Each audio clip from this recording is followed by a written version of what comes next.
Olá, seja bem-vindo ao Xamãs Connect, Congresso Internacional de Xamanismo na Internet. Agora você assistirá à palestra Resgate das Histórias Ancestrais com Flaviana Fernandes Ribeiro, que é artista plástica, arte-terapeuta, historiadora e mãe. Desde 1995, atua ativamente no caminho artístico-terapêutico, no olhar da medicina complementar e no caminho xamânico, resgatando sua ancestralidade e pesquisando as diferentes etnias, seus saberes curativos, histórias e filosofias, seus conceitos filosóficos. Lembre-se, papel e caneta na mão, tablet ou celular para fazer suas anotações e aproveite também e se inscreva em nosso canal, curta e compartilhe o link deste vídeo com seus amigos. Essa é uma das formas de você apoiar positivamente esse projeto. Fique agora com a fala inspiradora de Flaviana Ribeiro. Que as melhores energias cheguem até você. Xamãs Connect, primeiro Congresso Internacional de Xamanismo na Internet. Arrou, Metacuye Oyassim, por todas as nossas relações.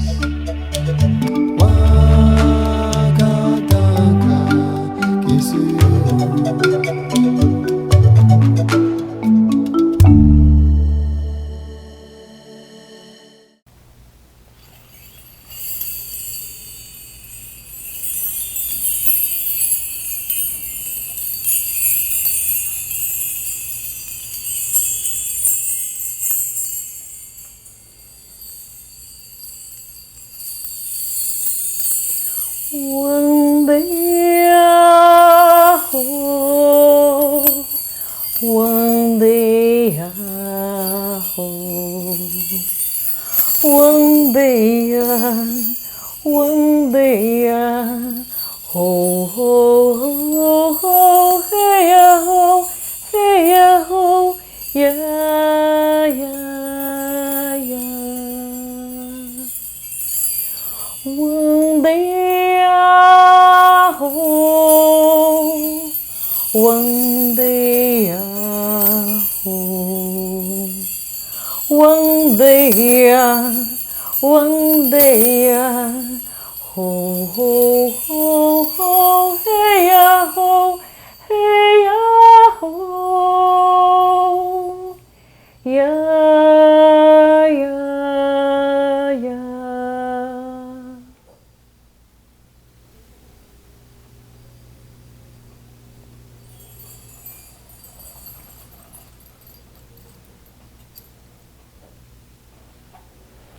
Gratidão pela oportunidade de estar aqui conhecendo um pouco mais, né, desse universo, estar aqui podendo dividir um pouquinho do meu caminho, da minha sabedoria, né, naquilo que eu busco.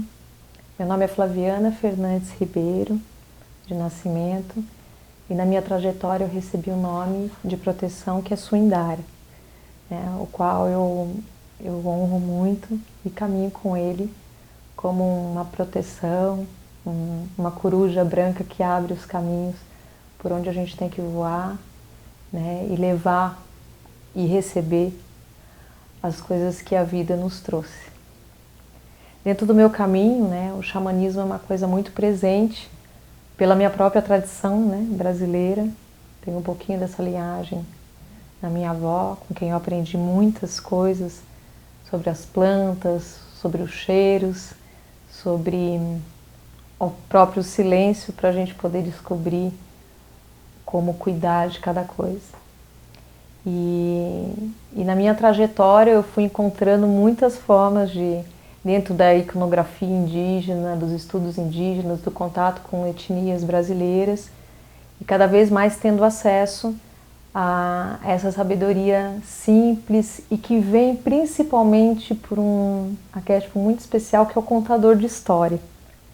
Uma coisa frequente nesse caminho é poder passar algo sempre contando história, né? E de forma lúdica, de forma prazerosa, com uma fogueira acesa, né? E criar ferramentas e formas e sons e cantos para que o contador ele seja tão especial e único naquela tribo que ele sempre é esperado por mais uma nova reunião e ali ser contado mais um pedaço de uma história, de uma tradição e ela se manter.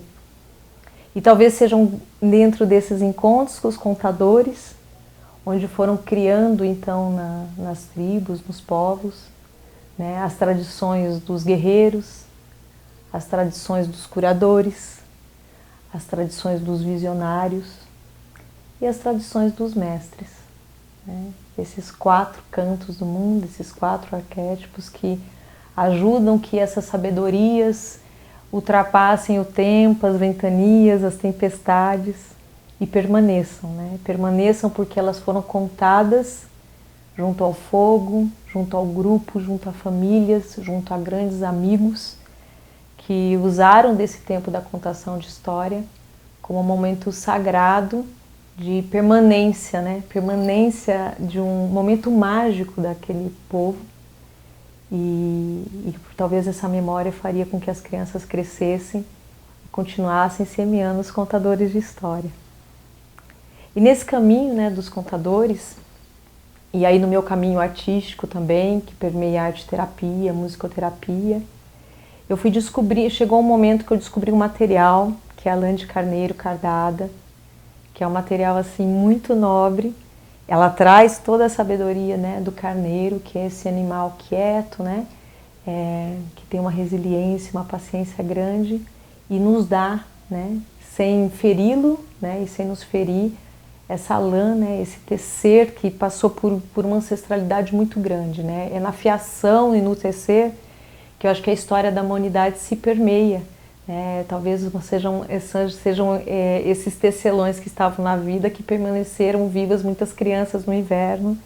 Então a arte de tecer é uma arte milenar e era a arte também envolvida com os contadores, porque era no momento que as mulheres estavam fiando, é que elas contavam histórias lúdicas e calmas para as crianças, mesmo que os guerreiros tivessem grandes batalhas. Então nesse fiar também era o momento, né, das mulheres se reunirem junto com as crianças aos seus pés, serem um exemplo de uma tradição e de uma construção e do diálogo, da conversa, do cafezinho, né, do chá, e ali elas também podiam conversar e trocar seus ensinamentos. Então nesse resgate ancestral que vem do contador, que vem da tecelagem, eu consegui entrar nesse caminho das bonecas também.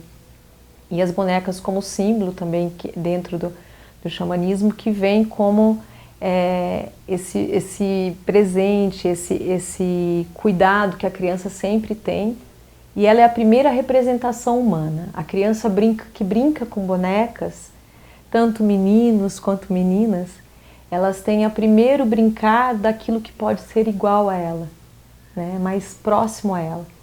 E aí nesse caminho eu acredito que quanto mais bonito for, mais singelo for, mais delicado, que é um pouco daquilo que eu tento trazer nesse trabalho da delicadeza, né, do caminhar em beleza, né, que nós falamos tanto nesse caminho.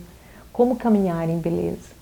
Para caminhar em beleza a gente tem que conseguir descobrir coisas que são bonitas e também sermos criadores desse encantamento da beleza para a criança, para o jovem, para todos nós. No contraponto das guerras, das lutas, das dificuldades que a vida nos traz e trouxe para todas as gerações e também para os nossos ancestrais, esse caminhar em beleza é a gente criar as possibilidades, criar as possibilidades do encontro com memórias do belo, com memórias do positivo, da beleza, da contemplação de uma flor, do criar coisas lindas. Quando o índio faz a flecha, ele não faz a flecha sem as penas, sem o detalhe do grafismo preciso, mesmo que ela se perca no meio da mata. Mas ele conseguiu passar para a criança que quando a gente quer ter uma meta muito verdadeira, a gente tem que fazer aquilo com muito amor, com muita verdade. E é belo. É belo mesmo que ninguém mais veja, que ele se perca lá no horizonte, que um vasinho logo depois a criança, aqueles vasinhos marajoara que a mãe fazia aqueles desenhos e logo o índiozinho ia lá e apertava. Não tinha problema. A criança aprendeu que tudo que se faz por completo, se faz bem feito, se faz com muito carinho. E aí as bonecas vieram tentando contar um pouquinho dessas tradições de várias histórias. Então a gente tem as histórias da tradição do povo arco-íris, né? E que às vezes vem uma minhoquinha muito faceira e alegre, que vem contar para todas as crianças e para todas as pessoas que ainda não acordaram, que um dia, numa fogueira foi contado que haveria um tempo que às vezes pareceria até escuro. Mas que algumas crianças ficariam muito acordadas lá na ponta do arco-íris.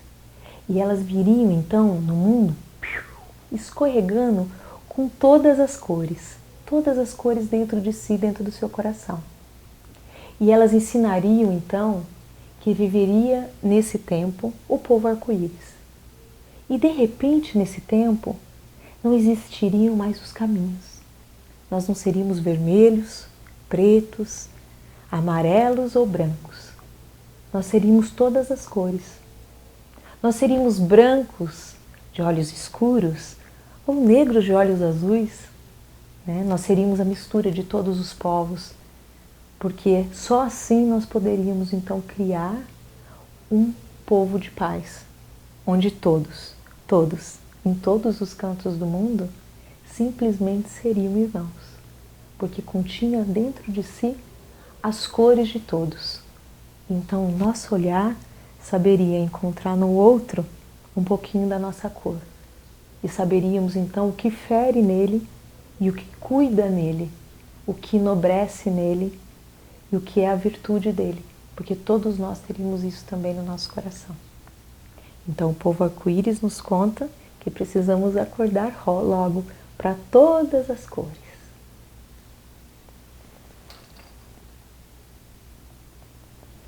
E aos poucos eu fui então entrando nos livros da James Sandels, da Mirella Fowler, de grandes pessoas especiais que trazem histórias maravilhosas, dos griotes da África, e eu fui descobrindo caminhos, do caminho quádruplo, como poder, através das bonecas, representar os círculos mágicos, a ser também uma pessoa produtora de trabalhos de arte-terapia para terapeutas e para pessoas que estão já nessa caminhada, né, que fazem círculos, o pessoal da dança circular, isso assim, todos, né, porque somos todas as cores. Então isso é muito lindo. Hoje as bonecas elas caminham em vários círculos sagrados, em trabalhos especiais, com contadores de histórias, porque isso vive muito forte nelas. E algumas dessas que estão aqui, elas trazem algumas coisas para a gente pensar. Aqui a gente tem um caminho das ancestrais, né? Eu tenho um caminho forte do trabalho com as ancestrais, que é o arquétipo da nossa avó, né?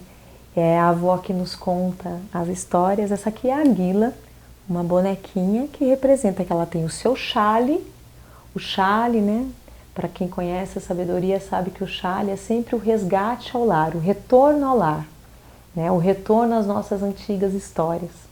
Então sempre que eu faço uma vovó, essa vovó está trazendo para nós um chale, e nesse chale a possibilidade de nós resgatarmos as antigas histórias, as antigas sabedorias de acolher, porque no colo da avó só era acolhimento, né? Era cadeira de balanço, era acolhimento, eram as histórias daquela família, as histórias de como a gente conseguir superar, né? E sempre uma cançãozinha no final também para embalar o sono, né, do neto.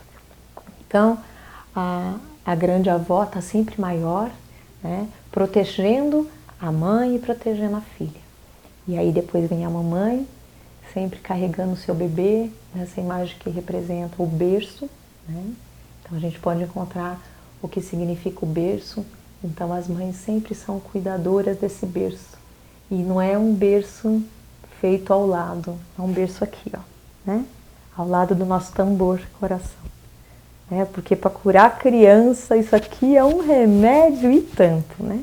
Depois a gente cresce, aí a gente fica procurando a mãe e o pai, quem for, e a gente procura esse lugar sagrado, esse berço, né? Que é o nosso tambor, né? Nosso tambor ritmado, para quando a gente perder o ritmo, a gente lembrar que aqui tem um ritmo e aqui é o nosso tambor que anda com a gente de mal e cuia, né? Sempre pronto para contar para a gente que a gente está vivo, está vivo, está vivo.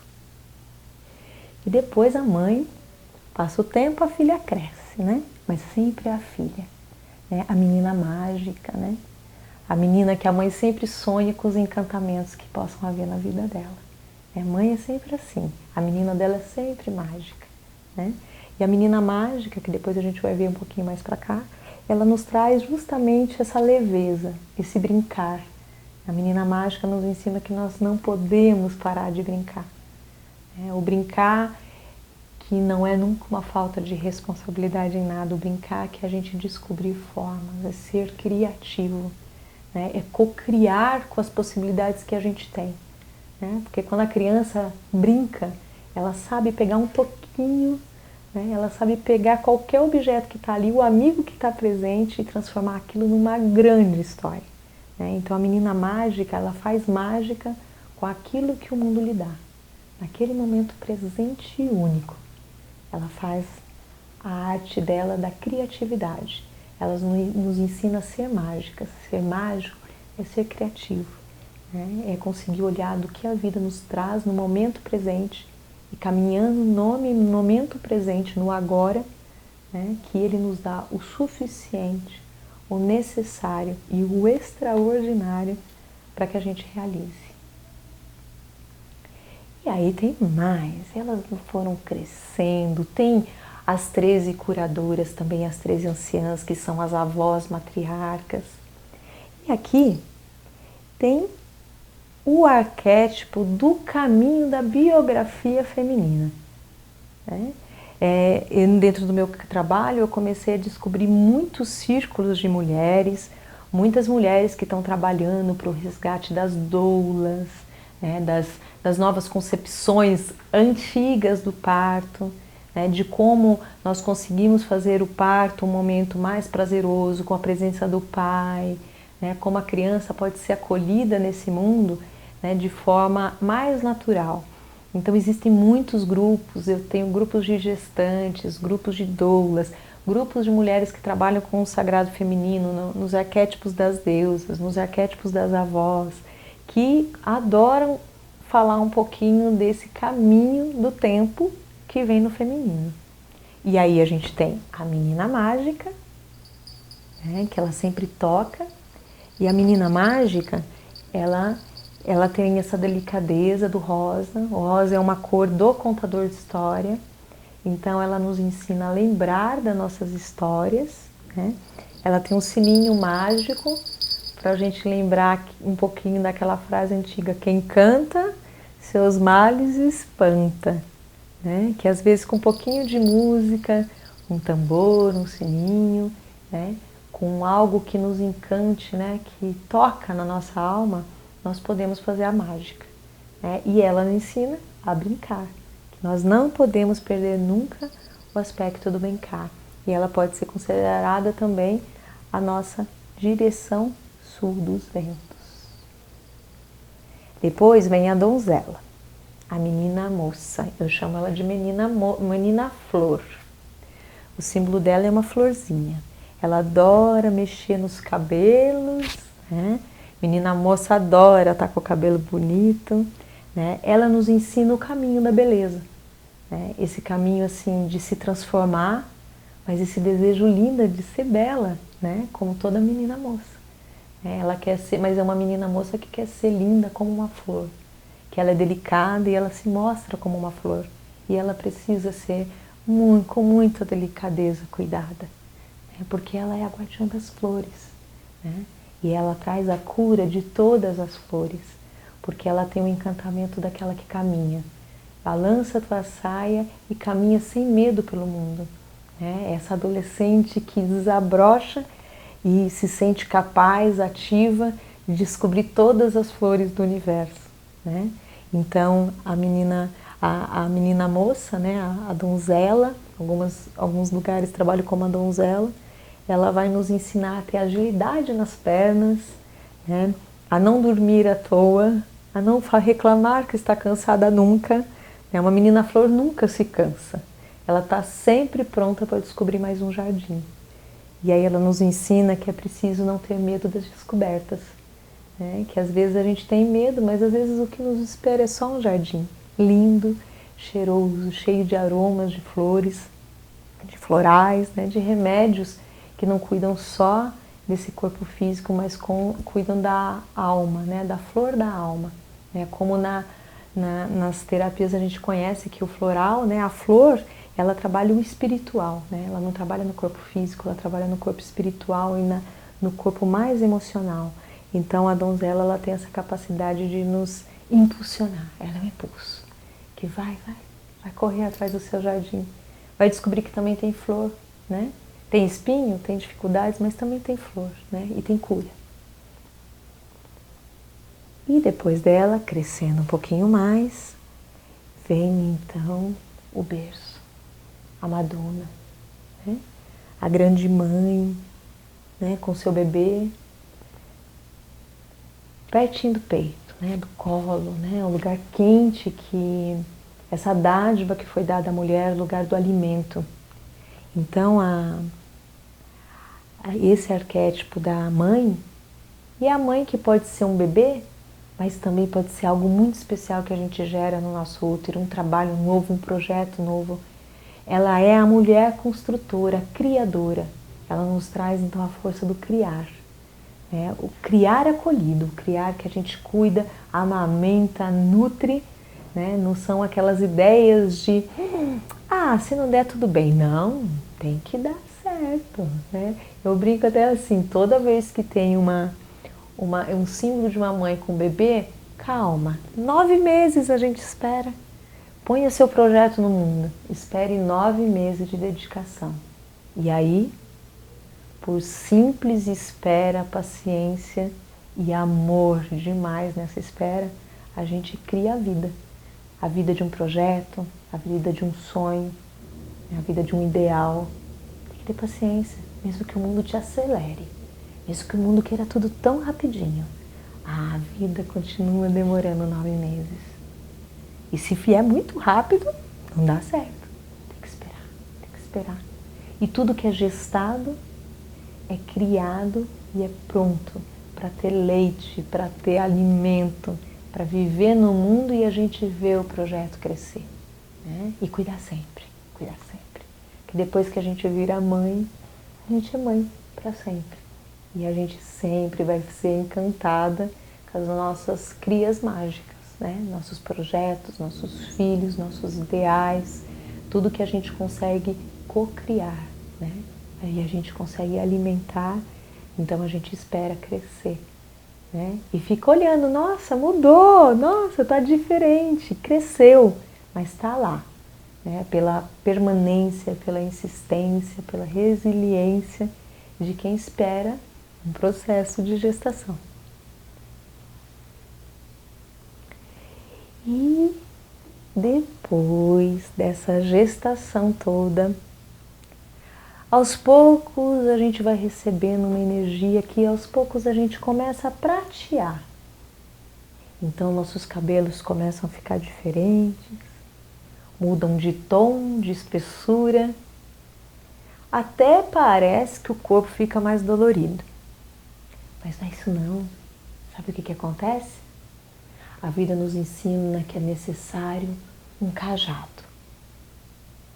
A grande anciã, mulher sábia, a mulher mais envelhecida, mas mais sábia, que entende melhor o tempo, que olha e fala assim, calma, logo passa, que escuta. Ai, a mulher sábia tem o dom da escuta, ela sabe escutar. Então, quando ela descobre que a sua ferramenta de proteção é um cajado, então ela se torna uma grande apoiadora. Ela tem seu chale para nos levar sempre de volta ao lar. Ela sabe, então, também nos aproximar, adultas já, do coração dela, e nos ensina as fórmulas mágicas de como fazer um bolo especial, de como fazer aquele chá que tira a dor de barriga de criança, de como só ouvir e às vezes nada falar.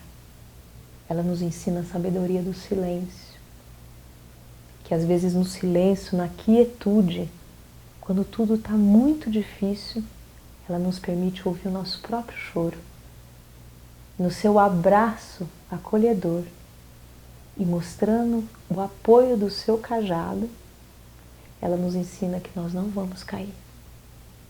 Ela nos ensina que, se caso a gente se curvar demais, com medo da vida e precisar abraçar a Mãe Terra, que com o cajado firme, aos pouquinhos a gente se levanta. E a gente se descobre forte e com apoio.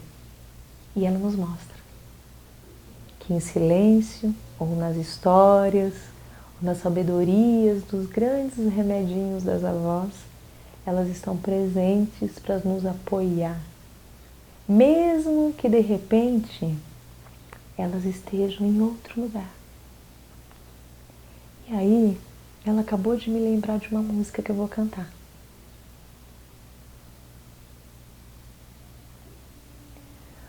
Lá na Torre das Mercês. Eu peço a todos que lembrem agora da sua avó. Entra lá no teu mundo pessoal. Pensa na tua avó. A gente tem uma avó do lado do pai, uma avó do lado da mãe. Pode trazer o avô também, quem quiser. Eles ficam bonitos juntos. E a gente vai cantar isso fazendo uma reverência a eles. Lá na Torre das Mercês, meu olhar perdeu de vista, oiê. Lá no céu tem uma estrela que faz das outras bonitas, oiê. Lá na Torre das Mercês, meu olhar perdeu de vista, oiê. Lá no céu tem uma estrela que faz das outras bonitas, oiê.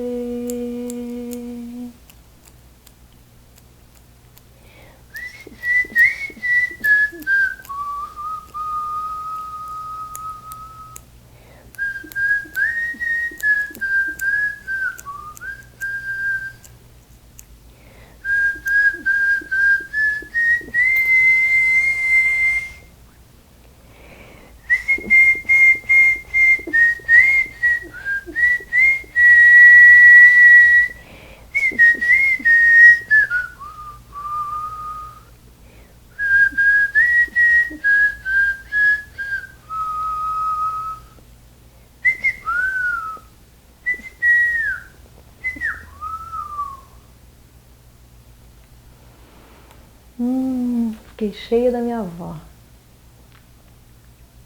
E aí, quando a gente então resgate, né? Faz esse resgate do nosso chale de proteção, desse cajado ancião que nos permite, né? Ser um peregrino, um caminhante nessa vida que nós só somos aqui caminhantes, né? Cada dia um passo, e cada passo já é passado, e cada passo não dado é o futuro, mas cada passo dado é presente nos dado.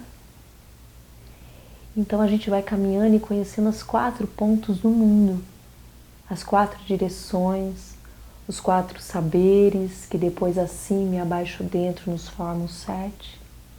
E aí com cada elemento, eu trouxe nas formas das bonecas um pouquinho dos 4 caminhos, das 4 direções, de alguma forma as histórias e os nossos saberes e as nossas buscas serem pontos cardeais, né?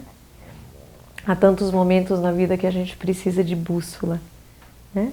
Às vezes essa bússola pode estar num círculo, né? Num encontro, num polrou, né? Num festejo. Então, para a gente formar todas as direções, nós temos a menina fogo, a guardiã da direção leste. E aí todos os saberes dos seres do fogo, né? Do movimento, da ação, do impulso, do aquecer, né? O elemento fogo, direção leste, que nos alerta, nos acorda, né? Nos aquece, nos dá a visão do caminho. né? E aí o fogo então vem nos aquecer, a menina fogo, né? A menina fogo vem e nos aquece, ela traz nas suas mãos uma fagulha de labareda da chama eterna da vida, né? Ela nos aquece naqueles momentos frios, que a gente bate o dente de medo. Não, chame uma menina do fogo, né? Ela sempre vai acender de novo a chama do nosso coração, a chama da nossa criatividade. É o fogo como elemento transmutador e que permite mesmo que as coisas cruas e sem sabor, né, se tornem então naquela fogueira aquele milho assado delicioso, aquela batata doce, né, e que faz de um acampamento inesquecível, né, assar coisas na fogueira, né, e trazer o alimento, né, próprio para a gente poder se alimentar e contar a história do fogo, né, aonde tem um fogo aceso. Não precisa muita coisa, nós já conseguimos ir lá e lembrar daquilo que todos nós um dia fomos, né? Independente de que tradição. Sempre nos povos antigos havia a necessidade da grande descoberta do homem, né? O homem consegue então se tornar um ser que consegue permanecer e se proteger dos animais quando ele descobre o fogo. Então essa direção nos alertando para a gente acordar, né? Abrir os olhos, amanhecer para as novas descobertas no nosso caminho. Depois o elemento ar, os ventos, o sopro da vida, né? Ela também é cantante. Então, a menina do ar, ela nos ensina que nós precisamos pensar além, né? Ser um visionário nos nossos pensamentos, criar nossas telas de belezuras, né? Nossas telas bonitas, né? Caminhar em beleza também é mesmo perante, né, um caos, as dificuldades, ser um visionário, de vislumbrar, né, de meditar uma nova ação, né? Uma medita-ação, né? Qual é essa ação que eu devo fazer? Então o elemento Sul, ele vai lá no elemento ar, ele vai distante e ele abre o caminho antes que a gente chegue, né? O visionário, ele vai lá adiante como uma águia que chega, né, voa e nos traz alguma lembrança ou algum sinal do que a gente deve levar de ferramentas ao caminho. A melhor ferramenta é pensar que tudo vai dar certo e que tudo se faz e se fez por aquilo que nós precisamos aprender. Nada no caminho vem, né? Nenhuma folha voa, né? Nada, nenhum aroma chega sem que tenha sido permitido, né? Então nós podemos visionar o que vai ser o nosso futuro. Pode ser caótico? Pode ser. Mas e aí, quanto que você está cuidando desse seu pensamento para ele construir esse sonho de futuro? Se de repente você anda aí meio jururu, meio pessimista, opa, chama a menina ar, pede para ela ventar para você e levar embora essa nuvem para abrir de novo o sol, né? Ou a lua com uma noite estrelada, porque onde tem noite estrelada tem bússola no céu. Olha lá para o cruzeiro e segue tua rota, né? Com estrela te guiando. Que tem, onde tem estrela e lua, se for cheia então, não tem escuridão. A gente sempre vai enxergar bem para onde a gente tem que caminhar.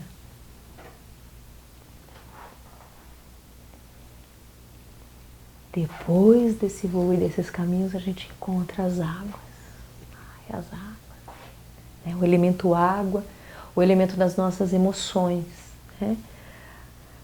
Ai, a menina água, dá até vontade de um mergulho. É isso que ela faz conosco, ela nos faz mergulhar, né? Mergulhar dentro de nós. Eita, que oceano vasto! Esse mergulho dentro de nós é o oceano mais longínquo e vasto que se tem. E ela nos ensina que só com as emoções em fluidez, água de cachoeira, água do mar, água que tem movimento, é só na fluidez que essa água cura. Água parada traz problema, traz falta de saúde, né? Traz Nossa, água parada é pior do que terra apodrecendo, não é? Então, a menina água vem e nos ensina a fluir, nos ensina a ter fluidez e mergulhar fundo lá nas nossas emoções, né? Nesse corpo que é feito de mais de quase 80% de água, nessa terra que é mais de 80% de água, onde nós não podemos ficar parados, onde cada movimento nos traz alguma resposta. Mas paradinho, paradinho, a gente vai chorar, chorar, chorar. E aí? Para onde que a gente vai parar?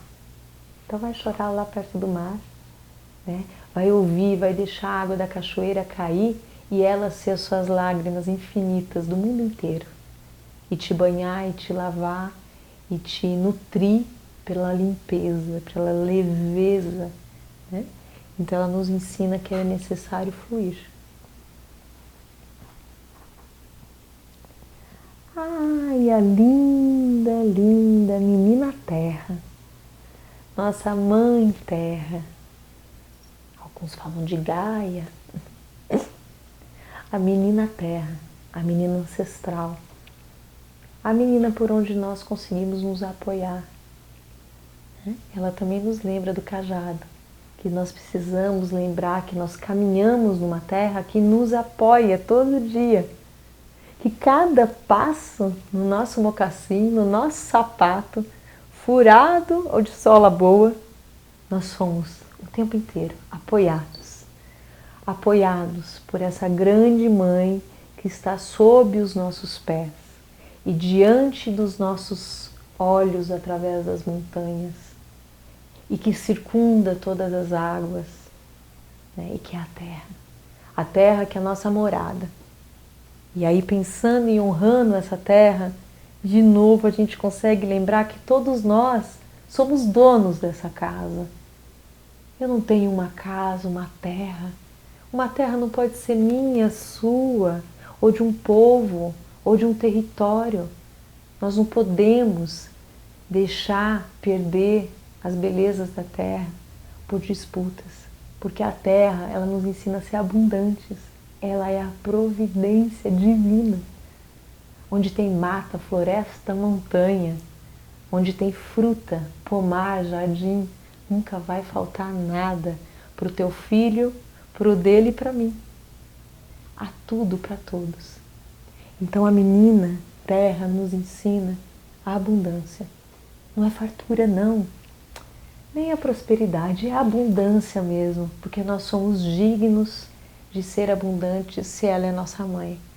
É uma mãe farta que provém tudo, mas que a gente precisa lembrar que é nossa mãe e cuidar dela. A menina terra vem nos lembrar dos nossos ancestrais, de tudo que nós homens, né, passamos por essa terra para chegarmos até aqui. Será, né, que porque nós hoje podemos aqui falar tão de pertinho, mesmo distante, ou eu falar com tantos de vocês, mesmo distante, será que isso é o suficiente para a gente estar cuidando bem dela? O que você aí, do seu ladinho, com teu filho, com teu grupo, com teu vizinho, vai lá, corre fazer um bolo bom e divide, chama alguém para tomar um café na tua casa, vai, aproveita, divide a tua mesa, vai, divide que você vê que quanto mais a gente divide, mais a gente tem. Porque essa é a lei da Mãe Terra. Ela é abundante e ela muda de estação só para nos presentear com novos sabores, com novos frutos. Ela nos presenteia em 4 épocas diferentes para saber que depois do inverno, calma, vem primavera. E depois de primavera tudo aquece, né? E a vida fica mais alegre, quente. E depois tudo cai de novo no outono, ensinando para nós que logo é preciso recolher. E de novo, depois que se recolhe, podemos de novo sair para a primavera.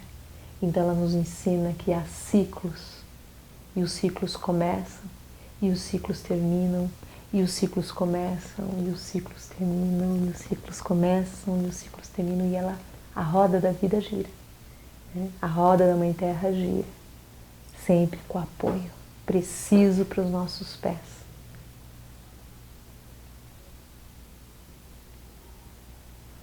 E aí eu vou cantar uma música de para Pachamama, nossa Mãe Terra das Montanhas. Pachamama,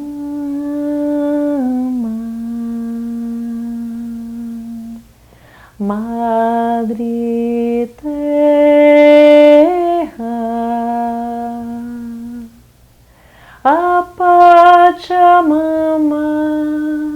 me acalenta,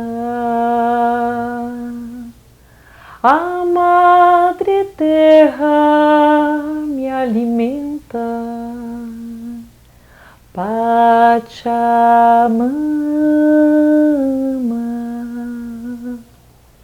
Madre Terra,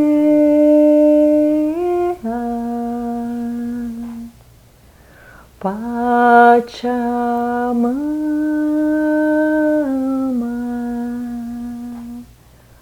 Madre Terra.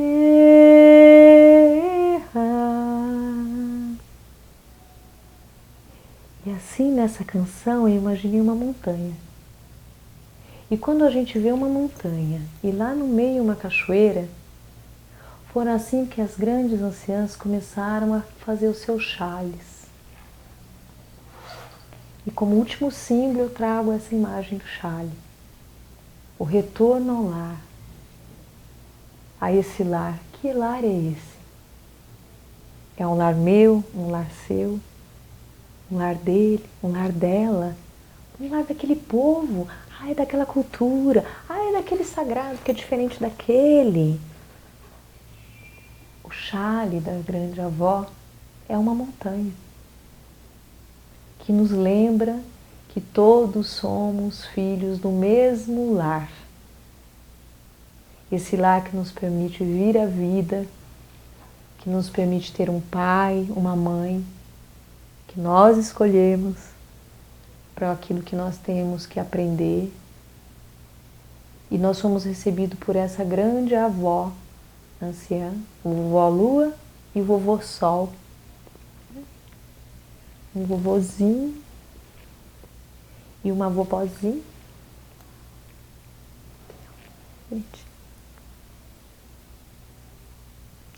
Quando um vô e uma avó se unem para trazer o chale para a terra, e então lembrar todos nós, que todos nós podemos contar as histórias sagradas em acolhimento, devagarinho mesmo, em fala mansa, de vô e de vó. Eles nos ensinam que todos nós somos feitos do mesmo lar. Sabe qual que é o telhado? É aquele lá de cima, cheio de estrela iluminada, cheio de caminhos já traçados. Tem lá estrela guia, tem lá planetas, tem lá o Cruzeiro do Sul como uma grande bússola para todos nós.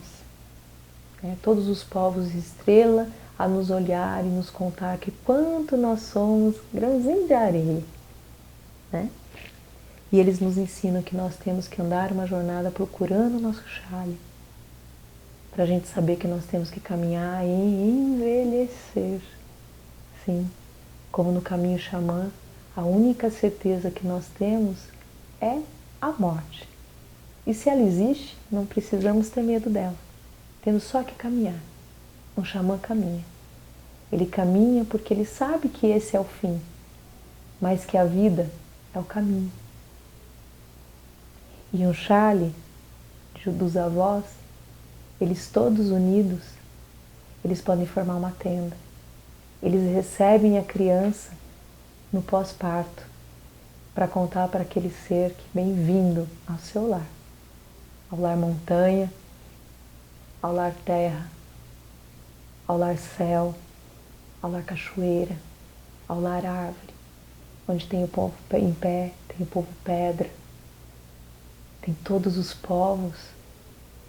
Não existe o grande ou o pequeno, existem todos nós nesse grande dinamismo que a Terra fez para nós, esse presente que foi nos dado para nós podermos honrar. Os avós já passaram tempo. Eles nos ensinam que não existe mal nenhum em fazer uma reverência. quando abaixamos nossa cabeça e ajoelhamos, nós podemos beijar a terra e agradecer a ela a dádiva de poder contar mais uma história. A minha história, a sua história, a história do teu filho, a história do teu amigo, a história do teu povo, a história das suas crenças, as histórias dos seus valores, as histórias das suas dificuldades, dos seus defeitos, dos seus valores, das suas virtudes. Esse é o grande caminho, a possibilidade de construir mais uma história.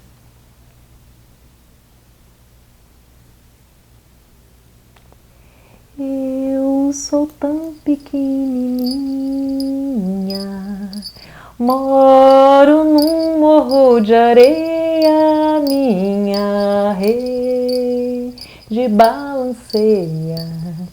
Eu sou pequenininha de mamãe, moro num morro de areia. Eu sou tão pequenininha, moro no morro de areia, minha rede balanceia. E eu sou pequenininha de mamãe, moro no morro de areia. A minha gratidão por ter ficado aqui e ter contado alguma história para vocês. Gostou da palestra? Se você chegou até aqui, provavelmente sim. Sou Samuel Souza de Paula, idealizador do Xamãs Connect, Congresso Internacional de Xamanismo na Internet, e autor do livro Práticas Bioxamânicas, Despertar das Capacidades Interiores. E é uma alegria saber que está prestigiando este evento, onde grandes condutores xamânicos compartilham as melhores práticas para o reconhecimento do seu poder pessoal, manter melhores relacionamentos, desenvolver sua espiritualidade e ampliar sua consciência com dicas, jornadas, segredos e um conteúdo imperdível. Deseja apoiar e se beneficiar ainda mais com esse projeto? Acesse ao site xamansconnect.com.br e informe-se que as melhores energias cheguem até você. Arro Mantaku Yoyasi por todas as nossas relações.